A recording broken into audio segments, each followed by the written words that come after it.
All right, team, I'm at Home Depot, Memphis in May 2025. I'm interviewing Chef Eric from Kamado Joe for some best practices, a little bit about his story. So stick around. We're going to jump right in. All right, Chef Eric, so how did you get started, man? Like a lot of us have been watching you for a decade on Instagram, and love to know the backstory.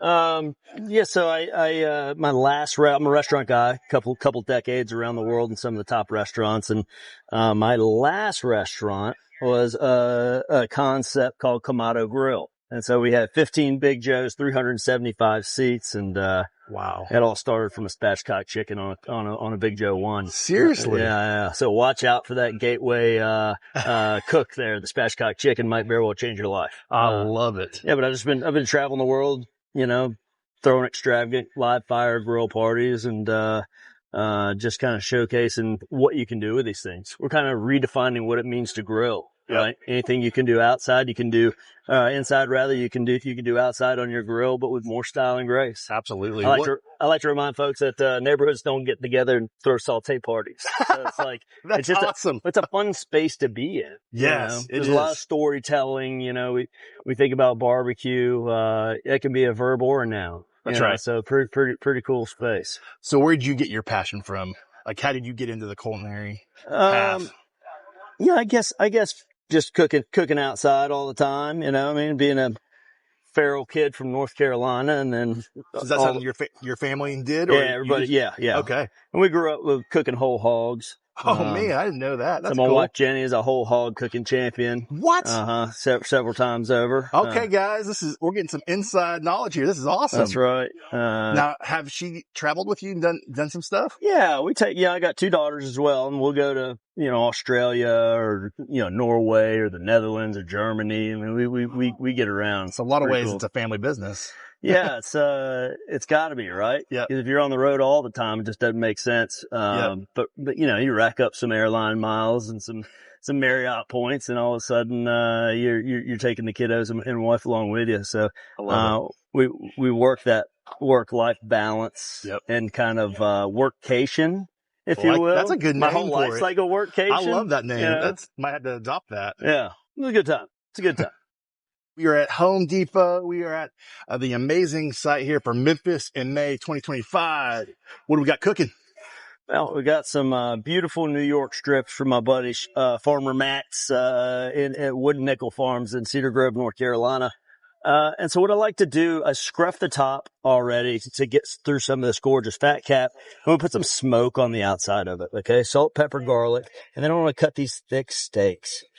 Now that we got all this newly revealed side that hasn't seen smoke or seasoning or sear, any of that. Oh, it's amazing. We're going to put a little more, put a little seasoning there. And what's the method to your madness here? Like for those that are just newbies. Yeah. So you've got, Kamado Joes are the best of both worlds, right? Low and slow, fast and furious. So this reverse sear, you got all this great smoke on the outside. Now I want to blister sear right on the top. So we're just going to set this right here. This grill's still coming to temperature. We're about an hour away from actually, doing this in front of folks live, but this is the triple sear. Well, I guess it's a quadruple sear. We did a low and slow. Then we're going to season it, get a bit of a sear. Then we're going to bath it in some Japanese, soy sauce, get a little sear, and then we're going to butter bath it, get a little sear. We might even flambe with a little bit of bourbon. Who knows? So it's a party, baby. Yeah. So there's equal enjoyment here from the preparation of the food to the actual cooking in this exhibitionist style way. Yep. I'd say Kamado Joe kind of sporterized dinner, 100%. We're having a lot of fun with it. And then serving it and eating it, so it's enjoyment on all levels here, at, Memphis in May, first timer. But good things are happening, big, bold, beautiful flavors. What are you thinking so far of this environment? I hadn't seen too much of it except for our little campsite here. So, and we're looking pretty good. I wouldn't be surprised if we switch this up a little bit tomorrow even, but, I can't wait to get, walking around. I've seen some folks that I've met on, Instagram and never met in person. So that's pretty always cool. Fun. Yeah. All right. For all the Kamado Joe users that are new and they've been watching from a distance, interested in Kamado cooking, what's your best 101 tips? Some things that I see online, I just bathe that in soy sauce. some things I'm seeing online are people using too much charcoal in their firebox. Okay. So if you use less charcoal, you're going to have better airflow. So you're going to get to temperature faster, and you're not going to have the propensity to overshoot your temperature either, right? So it doesn't have a whole ton of fuel source. So I would say, you know, really, really dial in your temps, you know?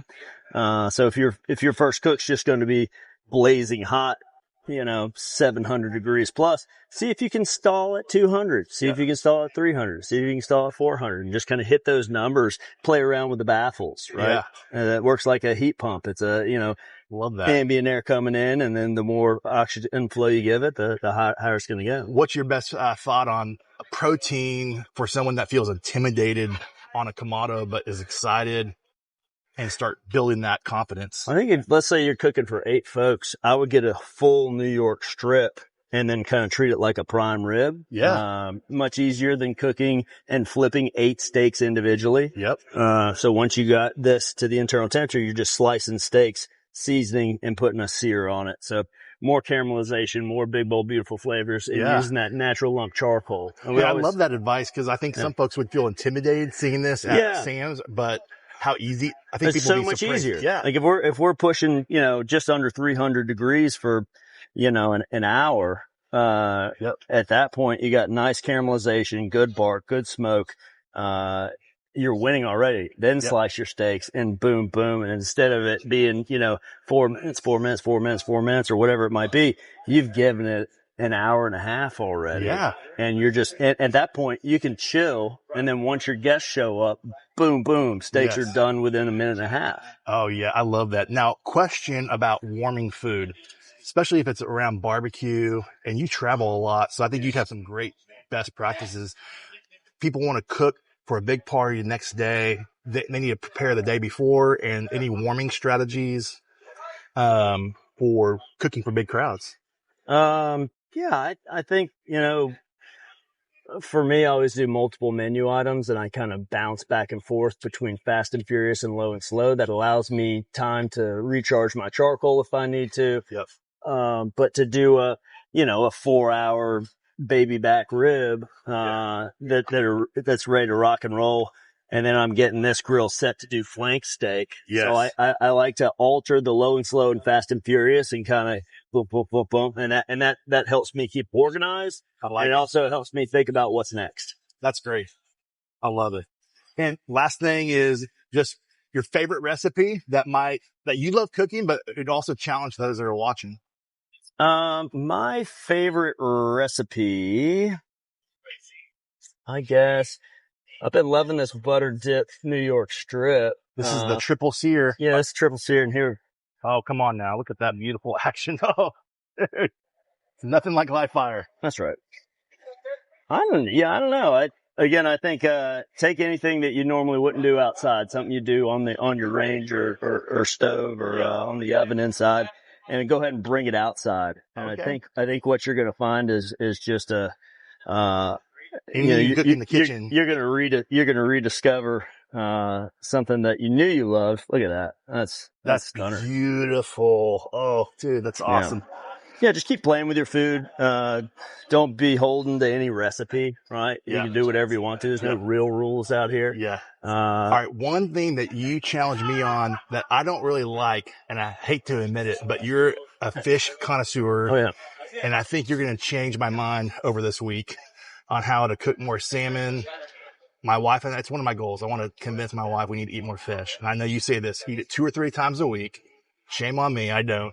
Teach me the ways as far as like soapstone's magic. Okay. You know. Yeah. What would you say for someone that wants to get into cooking more fish, what you should do? You know, I'd say start with fish that you can serve rare, medium, right? Like a grouper, is going to be pretty darn chewy if it's undercooked. However, a sashimi grade, tuna or salmon, you know, the fact that anything you're doing to it is just amplifying caramelization and searing in and making a crust. Yeah. Stick with that, right? Use that soapstone, play around with a little bit.